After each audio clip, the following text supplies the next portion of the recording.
Mga kababayan, sabi nila, ginawa nila to kasi naipit ang trabaho. Wala naman po silang ginawa ngayon. Kung hindi baguhin ang mga committee para walang Blue Ribbon committee hearing bukas, para hindi maimbitahan ang 18 Marines. Pinalitan nila ang presiding officer.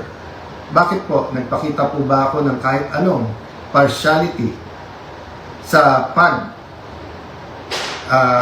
conduct or pag-usog ng impeachment court?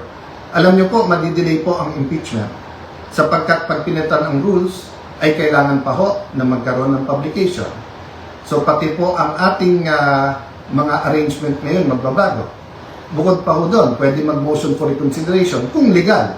Ang problema, illegal po ang sesyon kanina. So this is their answer to the crisis they made. From May 11 till now, crisis after crisis, pinapasok yung NBI noong May 11, binaboy din tayo noong May 13, pagkatapos issue after an issue, at ngayon naman po, instead of a simple adjournment sine die, kung saan meron tayong isang buwan na magtrabaho mga committee, pagkatapos uumpisa na natin ang impeachment, they're going to bring the Senate and the country into a political crisis. Ako'y nakikiusap sa lahat. Correct your mistakes. Wala namang problema because I issued an advisory kanina na nakasine die tayo.